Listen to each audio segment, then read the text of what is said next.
We thought we would spend some time on this last of our class of Lift Up Your Hearts to kind of talk about our own, as your clergy, what are some of the things we appreciate about the Eucharist? What has the Eucharist meant in our own lives? So we're each going to do just a couple minutes on that, but we want to leave some time then for you to ask questions similar to the ones that we just asked, but also to allow you to share what the Eucharist has meant to you. So we've gotten into the weeds here, and I think a lot of the weeds are really helpful to understanding the full expression of what we believe, but now we're gonna pull it back out to be, give it context for what it actually means for us. So I wanted to start then by sharing this little book with you, which is a book by Rowan Williams. It's called Being Christian. If you haven't read this, you could read it in a day if you needed to.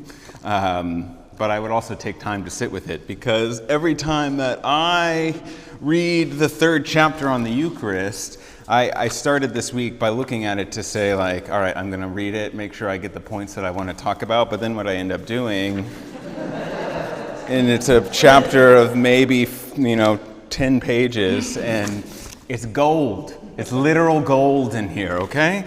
What I appreciate about Rowan Williams, who's a former Archbishop of Canterbury, right before Justin Welby here, is that he can write tomes, and he has written tomes, but I think it takes an incredible mind to be able to write succinctly and clearly about very complicated matters, and I think that that's what he does in this chapter.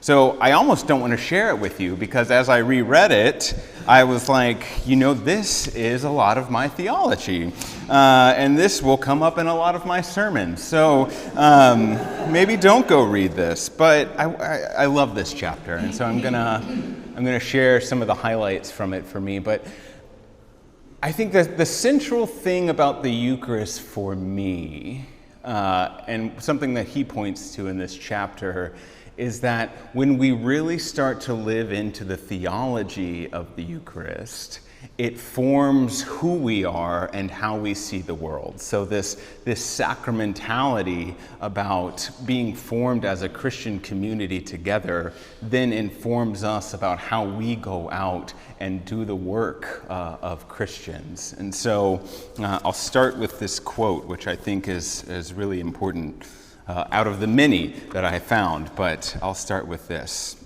It is, for some Christians, the Eucharist is what makes the church what it really is.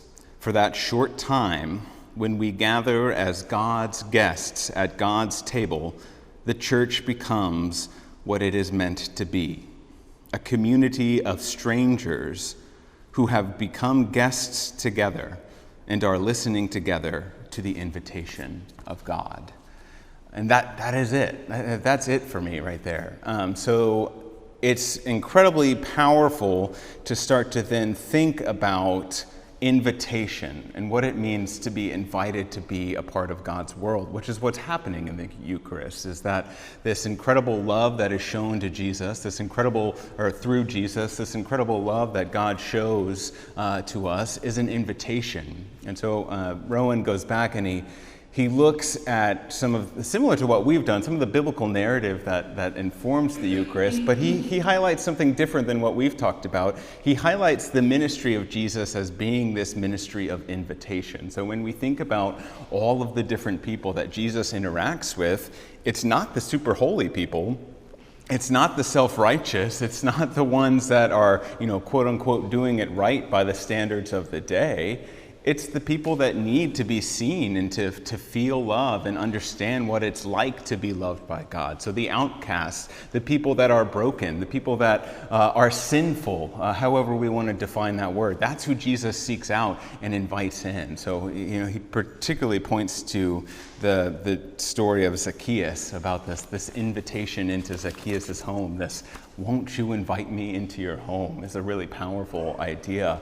So taking this idea of invitation and then throwing that in to what it means to be invited to the Eucharist, and invited in with people that are broken, because we are broken ourselves. And so when we start to see the theology that God is calling everyone, not just me because I'm, coming to church on Sunday, but that God is calling the world to God's self, that God is sharing the love we are sharing the love of God through the person of Jesus Christ in this central moment of our worship, it becomes really powerful to have to analyze for ourselves, who do I think needs to be included in that love? And when we start to think about the life of Jesus Christ, it becomes everyone. And so this central moment of coming together becomes a radical moment of invitation. And so then he goes on to talk about this sacramentality. Do we live in a world as if God the giver were within and behind and in the depths of every moment and every material thing? Well, no, for the most part, we don't. We live on the surface. We see what serves our needs. And so just thinking then about what it might mean for us to take the moment of sacramentality, this moment where we are being invited with the whole world, how does that play out in our lives is a question I always like to ask. And when we've spent some time thinking about that, it really does start to change, at least for me, how I interact with the world. So it's not just the moment of coming together for bread and wine, it's the moment of how do we interact with people outside of this church building that need to be loved, and what does that require of myself? So that's a theme of a lot of my sermons, so I'll just give that to you now. But I'll share one story kind of as a wrapping up for me, but I have had moments of Eucharistic understanding in the world where it has nothing to do with the Eucharist. And one of those that comes up for me often, I was in North Carolina as a children's and youth minister at another church before going to seminary. And we had been called together to do a diocesan program for their youth, where they were bringing together youth from the United States, from South Africa, and Botswana to talk about racial reconciliation. And so those are three really interesting contexts to be doing that work. And it was a 3-year program. They started first in the US, and then the next summer they went to South Africa and Botswana, and then I think they had one more year where they came back and did some further work, but all kind of discussing what are the major points. So when they were in the US, they did a tour of the South and some of the civil rights locations that were important. One was in Greensboro, if you know the Woolworth sit-ins. And so we got to go to the actual Woolworths, which is now a museum. And I just had this incredible moment as we were standing around the actual counter where these sit-ins happened. And it was this profound Eucharistic moment of understanding that the world wants to just have one thing, and that is to sit at the table and to be respected and to be loved. And so this moment that had absolutely nothing to do with our liturgy defines what our Eucharist is actually trying to get at, for us to come together, to sit at the table, to love everyone, even if they are different than us, and even because they are different than us is a really powerful way to think about it. So that's just one example of how we can let the sacramentality, the theology of the Eucharist, define how we see the world and how we see God's love out in the world. So that's what I'm thinking about when when we work together to create the Eucharist in our space. It's how I'm now being transformed for myself and as a community to go out into the world and to be a better witness to God's love. So that's for me. I'll pass it on to Noah. Thank you.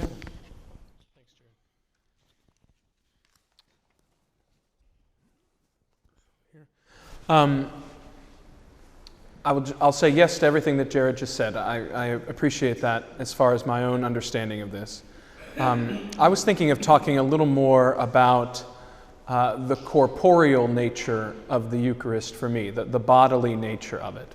And I'll start by saying I'm not someone who believes necessarily that the bread is bone and the wine is blood. That's not what I mean.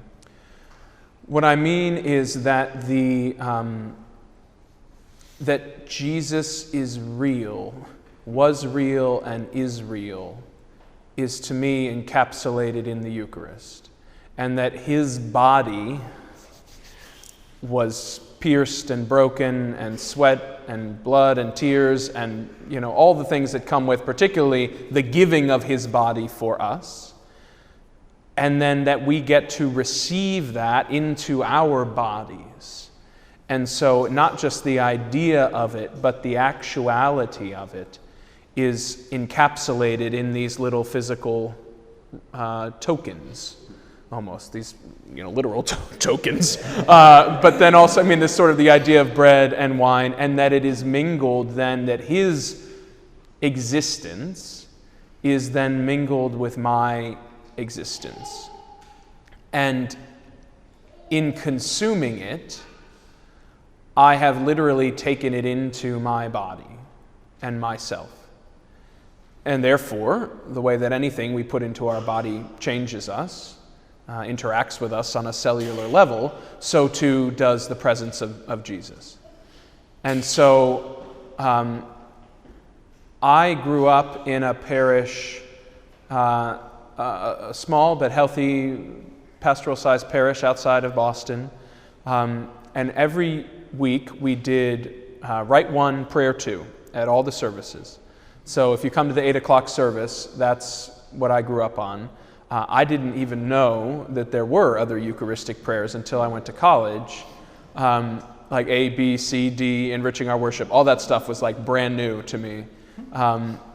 So what became important in the practice of receiving Eucharist was that rhythm and regularity in which I could sort of then, again, talking about my body, get outside my own body a little bit and be ready to receive something into it, because I could give myself over to the regular rhythms and words and prayers, and then also, in a sense, pin something of my own sort of key words to certain things that are happening within those prayers, to say, this is a moment where I need to be thinking about this, or this is a moment where I really want to feel that sense of openness. And in Rite 1, Prayer 2, one of those times is to say, we offer you these gifts of bread and wine and ourselves a living sacrifice. This sense of us also being offered the way that Jesus offered himself for us, so that there can be this exchange of openness. So that sense of openness in myself to literally receive into myself that which has been given for me out of love. And that then, I hope, the way I then sort of try to hold on to it and capture it a little bit is, I don't know, it sounds hokey. This is stuff that I actually probably would never preach, indifferent than Jared, only because it feels almost too personal, in the sense of it's so specific to me that I don't want everybody to think like, well, you should go do this because Noah said that he does this. But, it really is this sense of being fed, literally being fed, such that when I take the bread and the wine, almost mentally feeling it sort of descend into my core, and from there get this sense of almost like, this all started before Iron Man came out, but this picture of like this sort of radiating light that sits at the center of your being, that then extends out through you into the world. And so you have taken this in and consumed it. And I guess we could do a theological gloss on Iron Man and say this is sort of a source of energy that then can create marvelous things. And so this sense that I have is, I wasn't thinking about flying and shooting people, but I was thinking about the way in which, if I can hold this and have this sort of anchor into my core, and I'm sort of literally putting it where I feel it, and then allow that to sort of sit so strongly in me that the hope is that it would radiate out through me into the world. And so that not only am I changed by this physical encounter with Jesus, but that hopefully others will be changed by their physical encounter with me, such that I am living out that which I have been called to do by the one who called me to do it. So for me, that's the very sort of personal experience of receiving the Eucharist, and that grew out of my time in a parish where it was so ritualized, so rhythmic, so regular, that it actually helped get outside the sort of intellectualizing of it and really into your body, your physical receipt and reaction to it. Second thing I want to say is a little bit about how that's a little different for me in celebrating the Eucharist. It is a different experience, for better or for worse. At first, when I was first ordained, I thought, oh no, I've lost that. But that was short-sighted only in that there have been new joys that have come in and replaced it. I don't have the sort of time to sit there and be silent and receive in the same way when I'm the one up there saying the Eucharistic prayer. When, like this morning, when Katie Beth is doing it, I am able to sort of get back into that zone a little bit, which is why I'm very grateful to have a rotation so that we have times to both receive and to give in this Eucharistic practice. But for me, the joy then becomes, the inspiration then comes from a couple of things. One is what I talked about when I did my session, about the sort of the way in which by doing that, this immense humbling of you standing in line with Christians who have been gathering around this type of thing, some ways verbatim type of thing, for thousands of years, and all the people who have come to know God through that practice, and you get to participate as a facilitator of that. That's always awe-inspiring to me and always humbling, and one of the reasons I sort of want to take it seriously and do it well and not sort of too casually. The other thing is this sense of offering that gift, not on behalf of myself, but on behalf of Christ to others. And so looking out and seeing you all and other people who are also coming to be fed and nourished by this very same thing that I know to feed and nourish me, has become as powerful as my own experience, my own physical experience of receipt of the Eucharist, because that's where you're like, even when you're not feeling it, or when days when you're like, okay, I'm not in it for whatever reason, looking around and seeing other people come and kneel with their hands outstretched, or praying along with you as you are praying, opening themselves up for that moment of encounter, is for me deeply inspiring and deeply, again, humbling to be able to say, because I get to say the words and move my hands in certain ways, that I have some role to play in helping others to have that same kind of transformational experience, or just to be nourished and fed physically and spiritually by this practice. And so that becomes, that beautiful moment of coming forward to receive and, sort of fanning out at the altar, regardless, again, of age or race or socioeconomic class or education level, all of a sudden starts to be like, yes, this is what it's about. And I am deeply grateful always, every time, to be able to have a part to play in that for myself. So I've said this before, and I will keep repeating it every year that I'm here. I don't know if congregants and laity always appreciate the level in which their faith and their journey nourishes their clergy. It is very much, for me, a two-way street.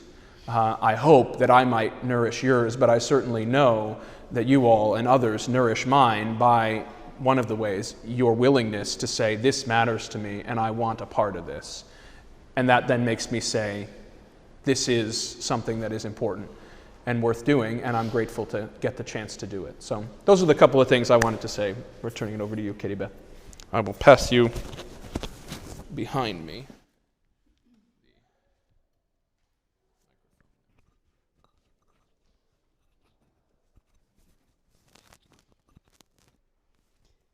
I think we're going to be playing the yes and game. Yes, that's fine. There we go. Got the microphone on. Yes, thanks. It's all gone. So yes to everything that Jared said, and yes to everything that Father Noah said, and I am reminded so I had a slightly different upbringing, and so although I was in the Episcopal Church and went to an Episcopal elementary school, so very Episcopalized in a lot of ways, we also had a youth minister who came from a different liturgical tradition, and so she thought it was really important to expose us to like contemporary Christian music, among other things. And so there is an artist who I think actually now, I'm not sure if he claims to be atheist or agnostic, but one or the other, and yet he also works for a church, which is fascinating to me, in Nashville as their music leader, but used to be a very important Christian singer, and did this song. It's called Take to the World, and it's one of my favorites, and it reminds me a lot of what they were saying, but also kind of shapes my Eucharistic understanding in a lot of ways. And it starts with, go in peace to love and serve the Lord. Ring loud with what you have heard. Take light deep in the dark and believe what's true. He uses all, even you. And here's the key part. And may the bread on your tongue leave a trail of crumbs to lead the hungry back to the place that you are from. So take to the world this love, this hope, this grace. And like the 3-in-1, may you know that you must become what you want to save, because that's the way that he takes to the world. And I lift that up because I think during Advent, right, we use the SSJE. Behold what you are. Yeah, behold what you are. Yeah, may you become what, yeah, behold what you are, may you become what you receive. And so, you know, there's this understanding, like Father Noah mentioned, about the corporeal sense, you know, of us receiving into ourselves the body of Christ and changing. I mean, it's exactly kind of what you were saying with this light kind of infusing us in a way. I think for me, where it might be slightly different is my understanding of kind of human nature and what it is to be human. So as we come into the Eucharistic moment, I don't sort of see myself as lacking something, you know, of sin creating this void in me that the Eucharist is then coming to kind of fill me in some particular way. For me, I am, you know, beautiful and created by God, and what is happening is that I am becoming more uniquely me in a way. And so, you know, here I am and I'm beautiful, and it's kind of that refining sense rather than something being added. It's just something that is growing in me.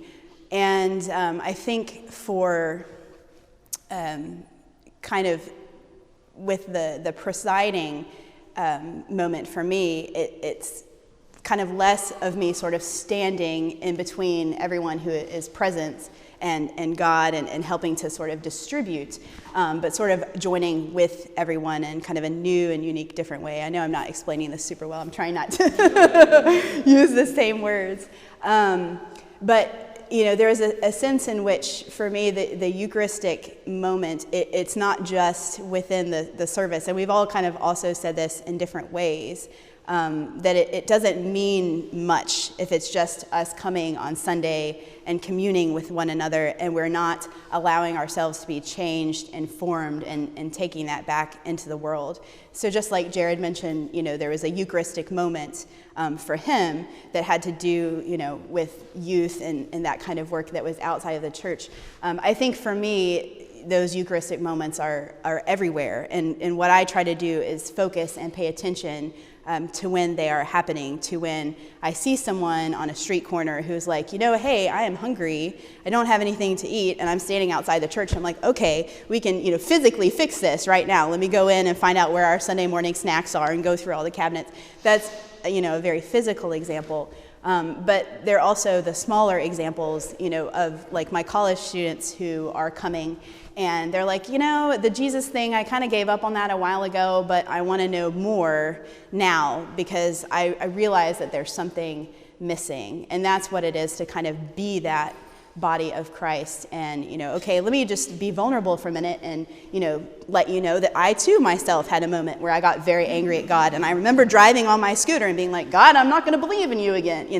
This is, and how that kind of conversation went in my head.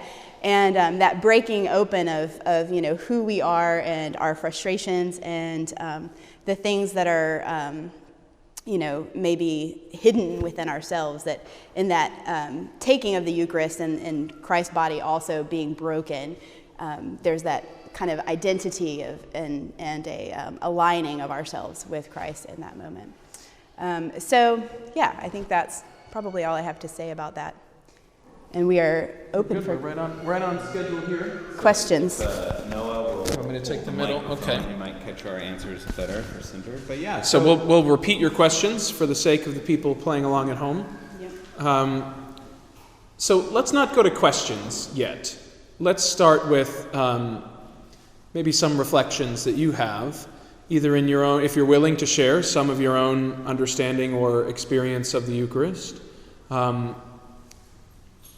Or something from the class that you found, like sort of last few weeks, that have been particularly interesting or of note, that you've sort of have helped elucidate something for you about your experience of the Eucharist. So let's start there, and then we can maybe move into some clarifying questions as we wrap up to help make sure that we've answered everything we need to from there. Andrew, do you want to start?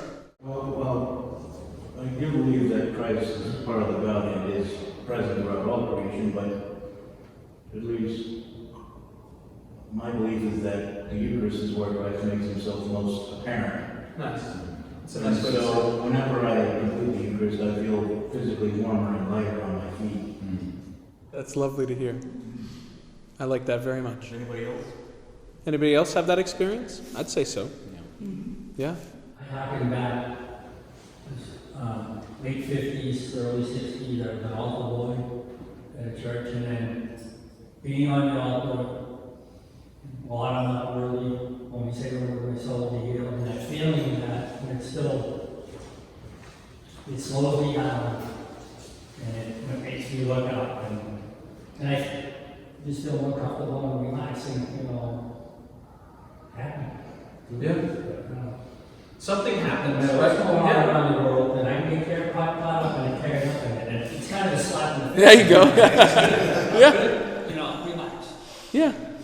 But there is, both of you have talked about, again, this physical experience of it, that it is moved out of this intellectual realm into either the slap on the face or this feeling lighter and warmer. There's a physical, it's very healthy.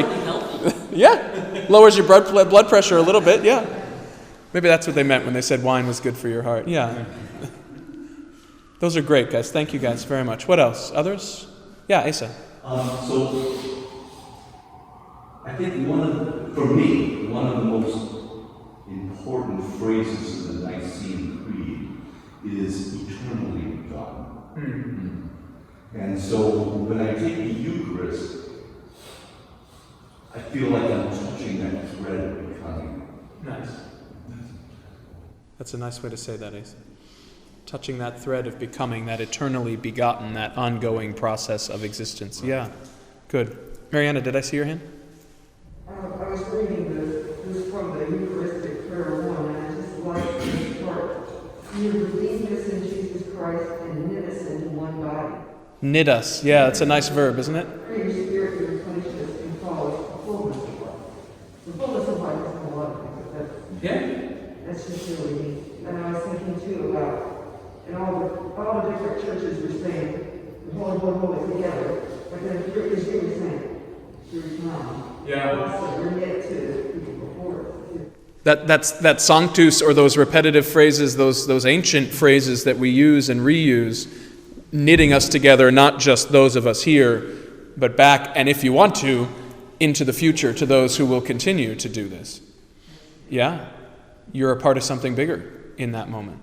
Always, but in that moment it gets highlighted. Excellent. I think one thing that's, go ahead. There's something about the intimacy of God. This chanting.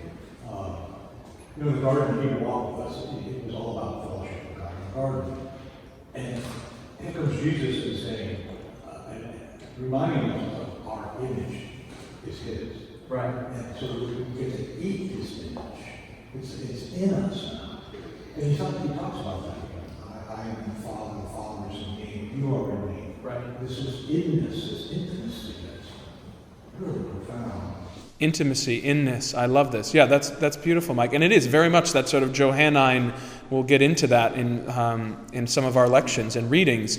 And everyone sort of gets a little dizzy, but it's like, I am in the Father, and the Father is in me, and you are in me, and I am in you, and we are in us, and all. Yeah, it's sort of. But it does. It sort of creates this cloud of connection and togetherness. Yeah. We're all, and like we said earlier, which was great, we're all doing it at the same time. Yeah. That's cool. Other comments you guys want to? I was just thinking about kind of connecting some of those. We've spent so much time in this particular class looking at the words and our understanding of those words, but I just want to, if you've ever had the experience of worshiping in a language that is not your own, it's really incredibly powerful. And I think one thing that our liturgy does well is that because it is so structured, some of this connectedness, this knittedness that we have connects us with people that are beyond our own particular language. And so you can know what's going on in the Eucharist just because of where you are and the movements and the motion and the Holy Spirit being there. And it's so we've spent so much time talking about the words, but sometimes the words just don't matter. And what we've tried to understand about this wonderful particular moment sometimes just doesn't capture the fullness of it. So that's why I love the different expressions of the prayer, but also the different languages that exist of God's people that help us understand God too. Yeah. Have you had that experience? I know you've been around the world worshiping. Is it interesting experience for you? Yes, definitely. Even across denominations and around the world, usually it's kind of very clear what's happening in a worship service, that there's going to be some part of the service that is an experience of the Word, and then if it includes the table, an experience of communion. Yeah, so that structure helps, but even if the language is different and it's unintelligible perhaps even to you, you can still attach yourself to it. Yeah. It's interesting, and I'll just make a note. So in Taiwan, they speak Mandarin, Chinese, largely. That's the language that's used in school most of the time. And there are a lot of reasons for that you can ask later. But because when missionaries came, they came at different periods in the history because the island was colonized at different times.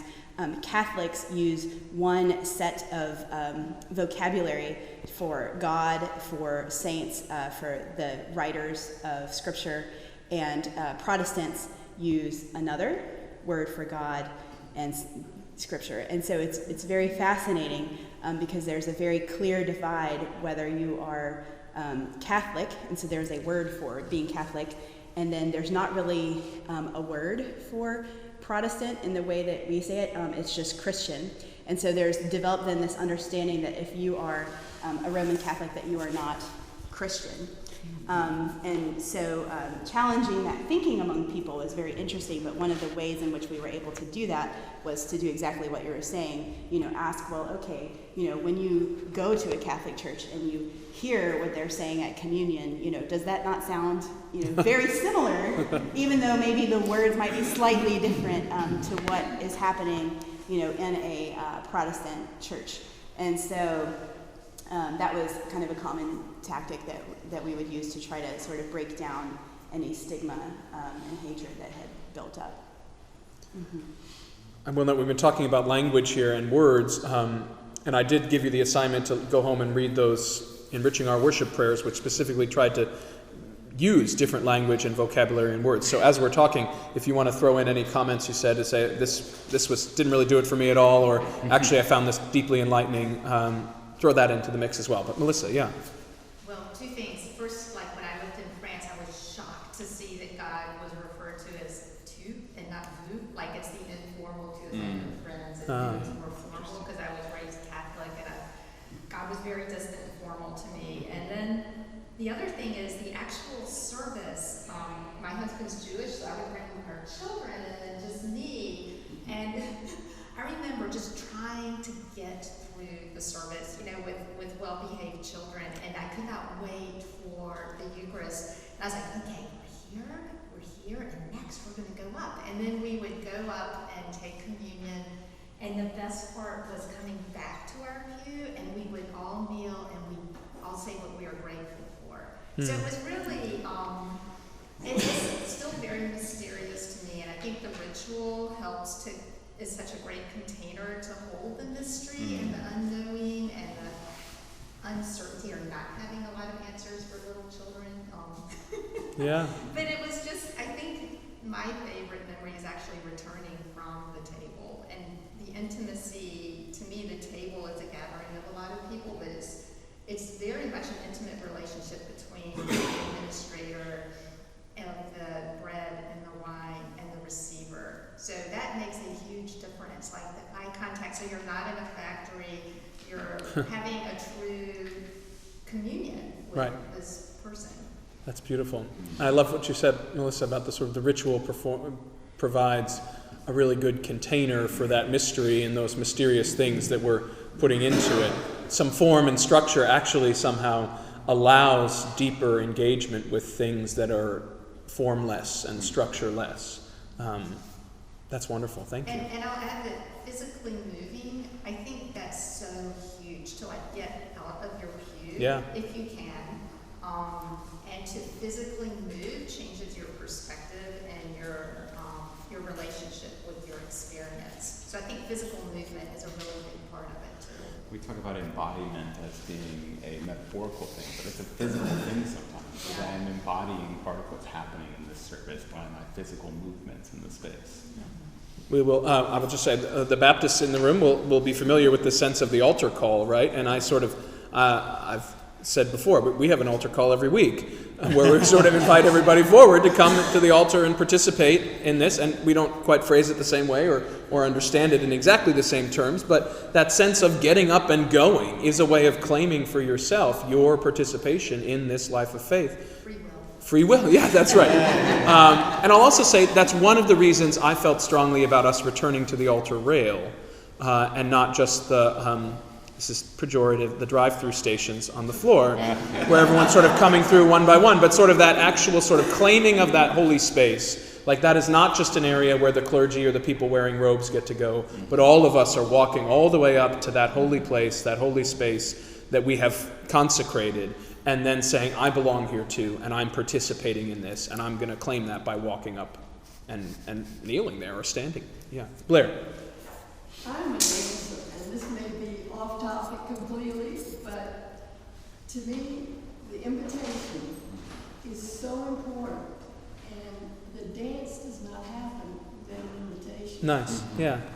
And that just, when you said that, that's it, he's got it.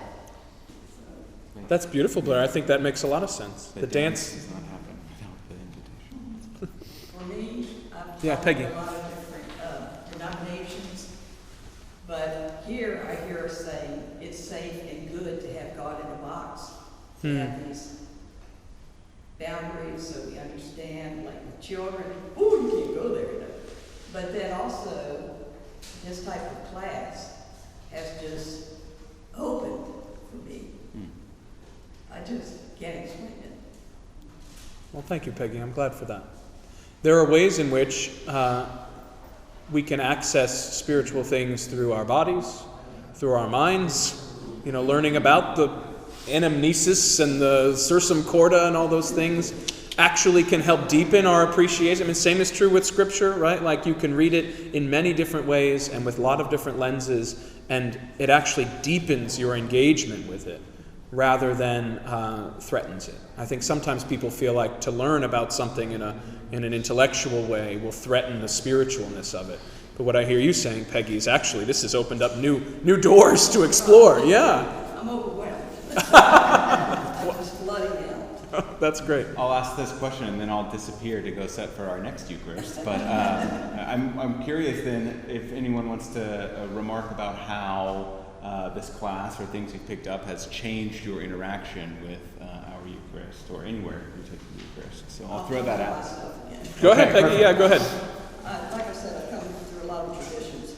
Having come to the Episcopal tradition, I'm just more and more embracing it and becoming more Anglican and I'm loving it. Good. You know, it's another way to me for expressing my faith, experiencing my God, sharing God's word, and I just say 6 words and we're done.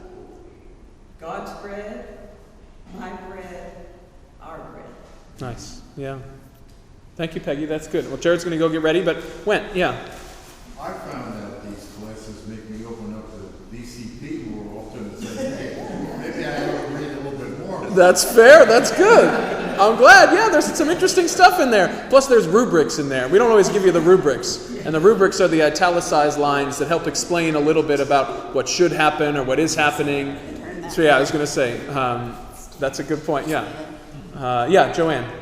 I just want to thank you for this. The intellectual part was really interesting, but you're sharing today and those Eucharistic things that you shared with us, the emphasis more on the organic and the kind of heart and the spirit going over the land. Yeah, in those enriching our worship prayers, yeah.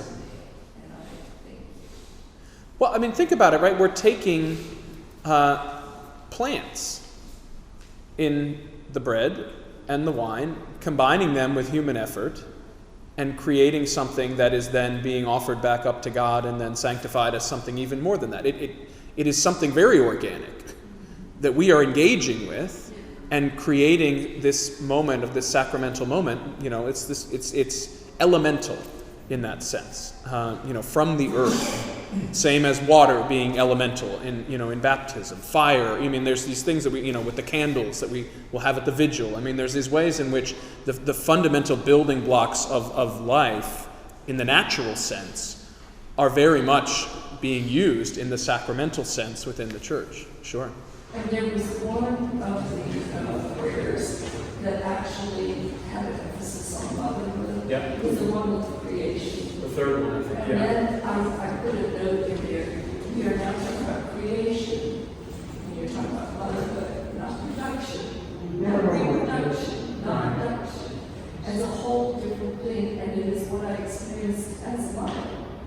And that was something so profound. As a person, to experience that and then see it reflected in the Eucharistic prayer. That's wonderful, Joanne. Thanks for picking up on that. Asa, do you want to throw something? Yeah. Along the same line, maybe the same thing. Eucharistic prayer. 3. Okay. You laid the foundation of the world and enclosed the sea when it burst out from the womb. Yeah. Wow. I mean, that's just wow. That's an image, right? Yeah. It's potent. That is. And it's so complex, though. I mean, there's so much complexity. Yeah. Man, why burst? Yeah. Who bursted? Yeah. How did it go? Yeah, that's right. You're closing it, but yes. burst out on its own. Yeah. That's beautiful. Thanks for picking up on that. That's an excellent phrase. Interesting phrase. Mike, did you want? Since I've been in Norfolk for almost, I've become aware that this area of Virginia has a lot of reserve power in the military that's here, the naval stations and Langley Air Force Base. And I think of sitting here thinking, that's kind of what the Eucharist is. It's this incredible reserve amount of power. It's magical. I mean, you hear that the trees can clap their hands and rocks will cry out. That kind of reserve power is in that rock. Jesus said that. I take that literally. Yeah, could sing out. And it just makes everything material magical. Yeah. And so the Eucharist is that kind of power. But what you're saying, Mike, is exactly, I mean, the churchy word is sacramental, right? This outward and physical sign of an inward and spiritual grace or power that exists within these things. And we know that from our life. We know it from physics. We know it from our experience of the natural world. And we know it from our engagement at church, which takes physical elements and imbues them with, or calls forth from them the spiritual power that exists. and then offers that to people. So we're back to that whole just basic definition of sacramentality, the sacrament of Eucharist.